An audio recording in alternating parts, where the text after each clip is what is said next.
They thought she was just another young woman.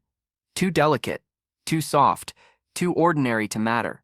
At 22, Emma looked like any college student passing through town, her hair tied in a loose braid, an old sweater draped across her shoulders, a notebook tucked under her arm.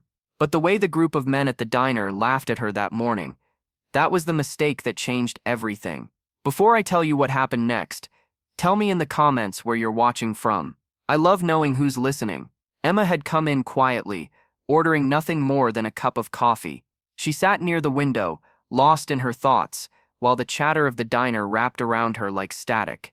But then came the snickers, the mocking glances from the corner booth. One of the men leaned over, saying loud enough for everyone to hear, "She looks like she's never worked a real day in her life." Heat climbed up Emma's neck. She kept her gaze low, fingers tightening around her notebook. Memories flickered, sandstorms, the thundering of boots on foreign soil, the unbearable silence after a firefight. But no one here knew that part of her. To them she was fragile, replaceable, until her sleeve slipped. The ink was unmistakable, an eagle, a globe, an anchor, the emblem of the United States Marine Corps, bold against her skin. The laughter died mid-breath. Emma didn't look up at first. She simply took a slow sip of her coffee, her hand steady, as the room fell into stunned silence. When she finally lifted her eyes, she saw it, their stares, their shock, the realization settling across their faces like a shadow. The young man who had mocked her opened his mouth, but no words came. His smirk had vanished.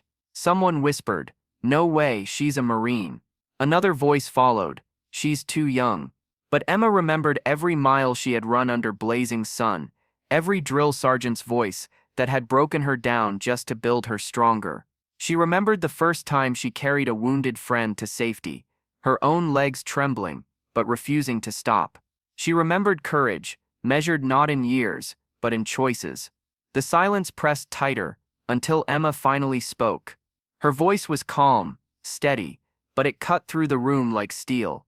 "You think I'm just a girl in a sweater, but that tattoo, I earned it in blood, sweat, and sand. Don't mistake youth for weakness." The diner stood frozen. Then slowly, a veteran at the far table, gray-haired, his cap embroidered with Korean War, pushed himself up.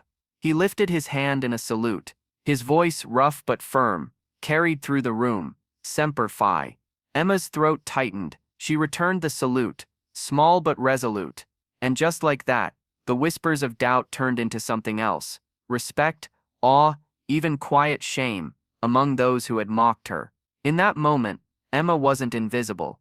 She wasn't just a girl, she was a Marine, and the weight of that truth silenced every jeer. Because strength doesn't always wear armor.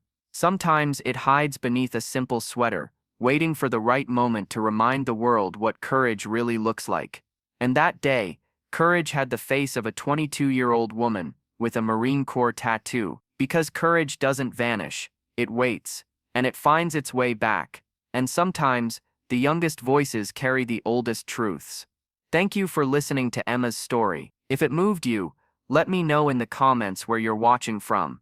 And if you believe more people need to hear stories like this, don't forget to subscribe.